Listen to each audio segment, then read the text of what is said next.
అంటే సార్ ప్రభుత్వాలకి చిత్తశుద్ధి ఉండాలి. ఒక కేజ్రీవాల్‌కు ఉన్నట్టు, ఒక పినరయి విజయన్‌కు ఉన్నట్టు అంటే సంక్షేమ పథకాల మీద ఖర్చులు పెడతారు, సంక్షేమ పథకాలు ఇస్తారు. ఫ్రీ బస్సులు ఎవరికి కావాలా? ఫ్రీ ఎడ్యుకేషన్ కదా కావాల్సింది. ఈ విధంగా ప్రభుత్వాలు ఆలోచించాలి. అండ్ బడ్జెట్ పరంగా చూసుకుంటే కనుక చాలా తక్కువ 19,000 కోట్లు, 20,000 కోట్లు, 23,000 కోట్లు దాటినటువంటి దాఖలాలు లేవు. కమింగ్ టు ఉత్తరప్రదేశ్ చూసుకుంటే మనకంటే 5 రెట్ల బడ్జెట్ గతంలో కేటాయించింది. ఆల్మోస్ట్ 1,00,000 కోట్లు కేటాయిస్తే మనం అట్టడుగు స్థానంలో ఉన్నాం. 19-20 అనుకుంటా దోబుచులాటలు ఆడుకుంటూ ఉన్నాం. ఈవెన్ మిగతా రాష్ట్రాలు కూడా చాలా మెరుగ్గానే ఉన్నాయని చెప్పాలి. మహారాష్ట్ర 78,000 కోట్లు పెడుతుంది, తమిళనాడు 40,000 కోట్లు పెడుతుంది. తమిళనాడులో సగం కూడా తెలంగాణ రాష్ట్రం విద్య కోసం పెట్టలేనటువంటి పరిస్థితుల్లోకి వెళ్ళిపోయిందా? ఈవెన్ ఈ కేటాయింపులు కూడా జీతాలకు వాటికే సరిపోతుంది. రియంబర్స్మెంట్లు కూడా ఇంకా పూర్తి స్థాయిలో లేనటువంటి పరిస్థితులు. విద్యార్థులకు రియంబర్స్మెంట్ లేవు, స్కూల్ ఎడ్యుకేషన్ రియంబర్స్మెంట్లో మీరు ఇందాక అన్నట్టు యూజీసీలకు కనీసం నిధులు ఇచ్చేటువంటి పరిస్థితి లేదు, యూనివర్సిటీలకు నిధులు లేవు, ఎంప్లాయ్మెంట్ రిక్రూట్మెంట్ లేదు. సో ఇవన్నీ వ్యవస్థ మొత్తం కూడా అస్తవ్యస్తంగా ఉన్నటువంటి పరిస్థితి. అండ్ మోర్ ఓవర్ ఇందాక మీరు కేరళ గురించి మాట్లాడుతూ 95% లిటరసీ రేట్ ఉంటే తెలంగాణలో 75% లిటరసీ రేట్ ఉంది. దీన్ని పెంచడానికి అవకాశాలు ఉన్నాయి, సోర్సెస్ ఉన్నాయి. అయినా కానీ ఎందుకు ఈ ప్రభుత్వాలు విద్య విషయంలో వైద్యం విషయంలో నిర్లక్ష్యం వహిస్తాయి? వైద్యం విషయం చూసుకుంటే ఇక మన ఎంజీఎం హాస్పిటళ్ళు, ఈ గవర్నమెంట్ హాస్పిటల్ ఎట్లాంటి పరిస్థితుల్లో కళ్ళగట్టినట్టు కనిపిస్తున్నాయి. చిన్న పిల్లల్ని ఎలుకల గోరికి చంపుక తింటున్నాయి. ఇప్పుడు శ్రీకాంత్, తెలంగాణ రాష్ట్ర బడ్జెట్ సైజ్ ఎంత? 3 లక్షల కోట్ల రూపాయలు. కేరళ రాష్ట్ర బడ్జెట్ సైజ్ ఎంత? 2 లక్షల కోట్ల రూపాయలు మాత్రమే. 2 లక్షల కోట్ల రూపాయల బడ్జెట్ ఉన్నటువంటి రాష్ట్ర ప్రభుత్వము విద్యారంగం పైన అంత పెద్ద ఎత్తున ఖర్చు చేస్తుంటే తెలంగాణ రాష్ట్ర ప్రభుత్వం ఎందుకు ఖర్చు చేయట్లేదు అనేటటువంటి ఒక మౌలికమైనటువంటి ప్రశ్న తలెత్తుతుంది కదా. మీరు చూడండి, తెలంగాణ రాష్ట్రం ఏర్పాటైన ఈ 12 సంవత్సరాల్లో అనేక మంది విద్యావేత్తలు, స్టేక్ హోల్డర్స్, మేధావులు వీళ్ళందరూ నిరంతరం ప్రభుత్వాలను హెచ్చరిస్తూనే ఉన్నారు. మనం 12 బడ్జెట్లు పెట్టుకున్నాం తెలంగాణ రాష్ట్రం ఏర్పాటైన తర్వాత. బట్ ఈ బడ్జెట్లలో విద్యా ఆరోగ్య రంగాలకు ఇస్తున్న ప్రాధాన్యత ఎంత? ఎప్పటికీ ఇదే చర్చ జరుగుతుంది కదా మనకి. ముఖ్యంగా తెలంగాణ ఉద్యమం జరుగుతున్నప్పుడు ఉద్యమ నాయకులు, ఉద్యమానికి నాయకత్వం వహించినటువంటి కేసీఆర్ తో సహా ఏం చెప్పారు శ్రీకాంత్? కేజీ నుండి పీజీ వరకు కార్పొరేట్ ఇంగ్లీష్ విద్యను అందిస్తామని చెప్పారు. కానీ ఏం చేశారు?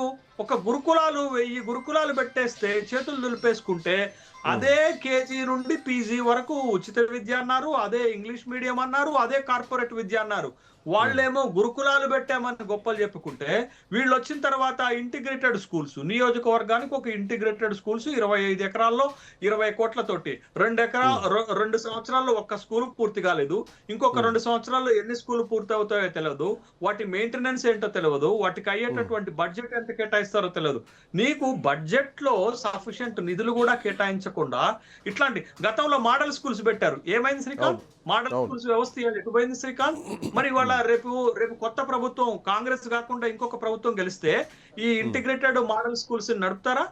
నడపకుండా ఈ డబ్బులన్నీ వృధాగా ఎడిపోతున్నాయి.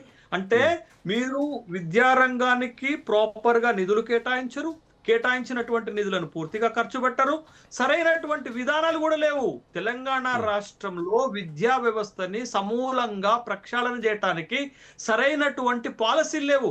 కొత్త ప్రభుత్వము, రేవంత్ రెడ్డి ప్రభుత్వం తెలంగాణలో అధికారంలోకి వచ్చిన తర్వాత ఎడ్యుకేషన్ కమిషన్ పెట్టారు. ఎడ్యుకేషన్ కమిషన్ ఒక కాంప్రహెన్సివ్ రిపోర్ట్ తయారు చేసి ప్రభుత్వానికి ఇస్తే ఇంతవరకు దాన్ని రివ్యూ చేసిన పాపాన పోలే. అదే ఎడ్యుకేషన్ కమిషన్ చైర్మన్ నాకునూరు మురళి గారు మొత్తుకుంటున్నారు. ప్రభుత్వం ఎడల అసంతృప్తిగా ఉన్నారు. కమిషన్ రిపోర్ట్లు పట్టించుకోవట్లేదు అనేటటువంటి అసంతృప్తి కూడా ఉన్నారు. మరి కమిషన్ ఎందుకు వేశారు? కమిషన్ ఏమైనా పునరావాస కేంద్రమా?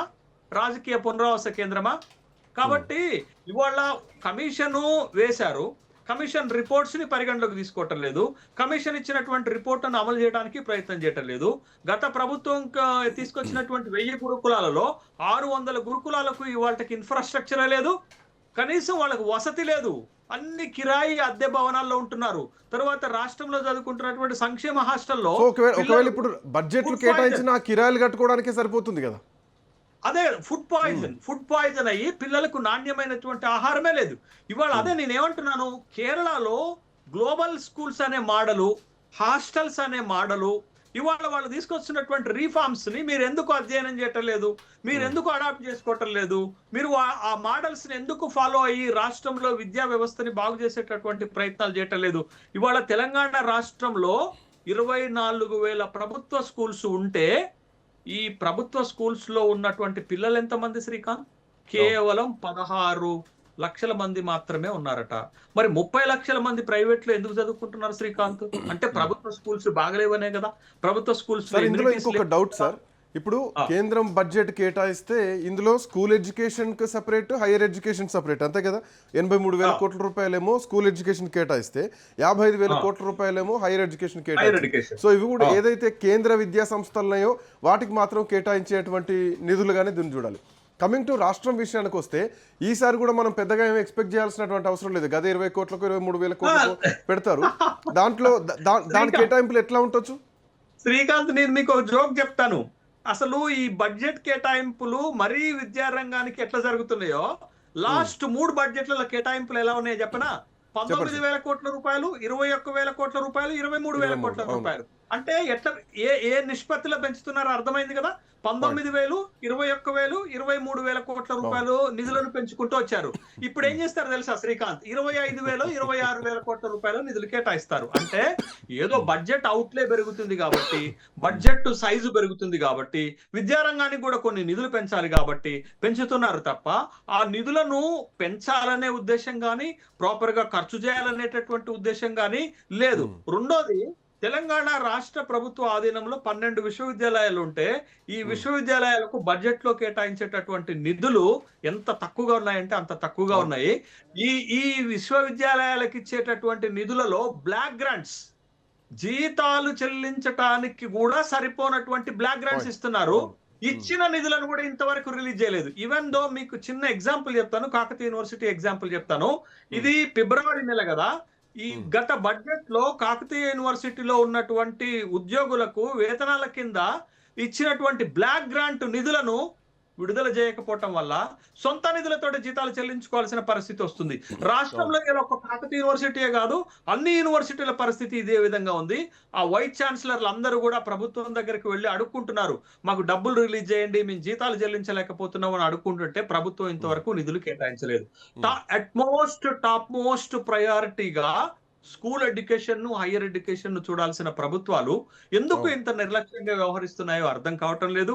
ప్రతి బడ్జెట్ కు ముందు ఈ ప్రపోజల్స్ అన్ని పోతున్నప్పటికీ కూడా ప్రభుత్వాలు ఈ విద్యా వ్యవస్థని బాగు చేయటానికి, ప్రక్షాళన చేయటానికి, లేకపోతే కన్స్ట్రక్టివ్ చేంజెస్, రిఫార్మ్స్ తీసుకురావడానికి ముందుకు రావట్లేదు. కాబట్టి మీరు చాలా రాష్ట్రాలతో పోలిస్తే తెలంగాణ రాష్ట్రము విద్యా వ్యవస్థలో, విద్యా రంగంలో అత్యంత వెనకబడినటువంటి రాష్ట్రంగా మిగిలిపోయింది.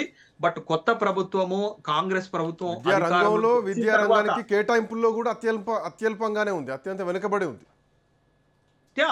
అది కనపడుతూనే ఉంది కదా మనకి. స్టాటిస్టిక్స్ ఫిగర్స్ అన్ని కూడా మనం మాట్లాడుతుంటే చూస్తుంటే ఢిల్లీ బడ్జెట్ లో 18% ఉంటుంది, రాజస్థాన్ బడ్జెట్ లో 17% ఉంటుంది, బీహార్ బడ్జెట్ లో 16% ఉంటుంది, మరి మన బడ్జెట్ లో విద్యారంగానికి 7.5% ఉంటుంది. కనీసం 10%, కనీసం 10% నిధులను కూడా కేటాయించడానికి చేతులు రావటం లేదు తెలంగాణ రాష్ట్రంలో.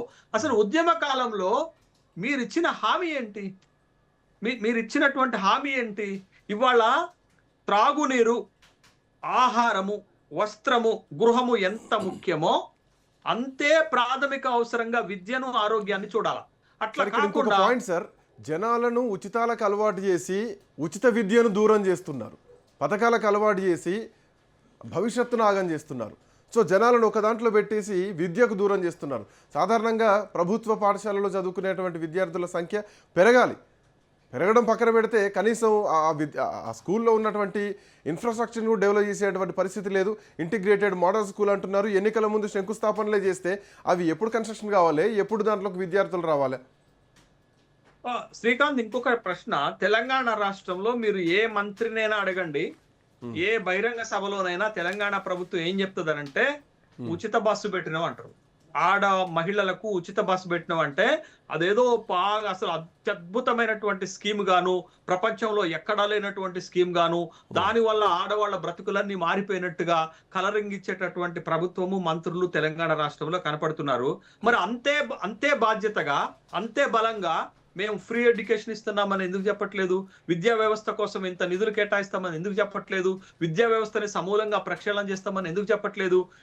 ఇదే విషయంలో శ్రీకాంత్ ముఖ్యమంత్రి గారికి ఇటీవల ఒక విజ్ఞాపన పంపాం.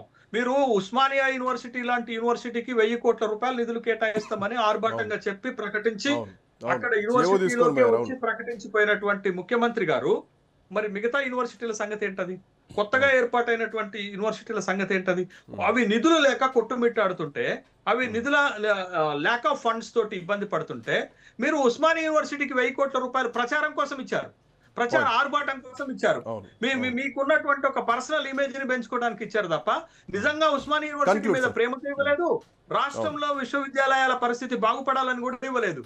అంటే ఇవాళ మనం ఏమి చూస్తున్నాము అంటే ప్రభుత్వానికి ఇమేజ్ వచ్చేది, ఓట్లు గుర్పించేది చూస్తున్నాం తప్ప ప్రజల జీవితాలను మార్చేటటువంటి వాటిని మనం చూడట్లేదు. మానవ జీవన నాణ్యతను పెంచే విద్యా ఆరోగ్య రంగాలను బాగు చేయకుండా మీరు చేసే అభివృద్ధి అంతా డొల్లతనమే, మీరు చేసే అభివృద్ధి అంతా ప్రచార మాధ్యమాలకు పరిమితమయ్యేదే, మీరు చేసే అభివృద్ధి అంతా కూడా మీకు కలపడేటటువంటిదే. కానీ నిజమైన మార్పు ఎడ్యుకేషన్ తోటే వస్తది. ఈ రాబోయేటటువంటి బడ్జెట్ లోనైనా విద్యా ఆరోగ్య రంగాలకు మేజర్ అటెన్షన్ ఉంటదని మనం భావించాలి. చూద్దాం sir, hope for best, let's see. ఎందుకంటే thank you so much Seshu sir, thanks for joining. So ఇది కేంద్ర బడ్జెట్ ఏమో 1-2% కేటాయిస్తే విద్యకు, రాష్ట్ర బడ్జెట్లేమో 6-7% కేటాయిస్తూ ఉంటారు. ఒక ఢిల్లీ లాగా, ఒక కేరళ లాగా తెలంగాణలో బడ్జెట్లో విద్యకు ఏమైనా అధికంగా కేటాయించేటువంటి అవకాశం ఉంటుందా? ఇంటిగ్రేటెడ్ స్కూళ్ళకు శంకుస్థాపనలు చేస్తున్నాం, కానీ విద్యను ఉచితం చేసే పరిస్థితులు ఉన్నాయా? ఉచిత బస్సులు కాదు కావాల్సింది, ఉచిత విద్య కావాలి. హైయర్ ఎడ్యుకేషన్లో ఉచిత విద్య కావాలి. పిహెచ్డి స్కాలర్స్కు ఫెలోషిప్ కావాలి. ఇవన్నీ ఎన్నికల హామీల్లాగానే ఉంటాయి తప్ప ఆచరణలో శూన్యం అనేది తెలుసు. సో గతంలో ఒక నెంబర్ దాటి ఇంకొక నెంబర్కు బడ్జెట్ పెంచినట్టు, సో ఈసారి కూడా 23,000 కోట్ల రూపాయలు గతంలో కేటాయిస్తే ఈసారి 25కో 26కో కేటాయించి మమ అనిపించుకుంటారా, లేదంటే విద్య విషయంలో ఇంకేమైనా ఒక అడుగు ముందుకేస్తారా అన్నది చూడాలి, కేరళను ఎగ్జాంపుల్గా తీసుకొని.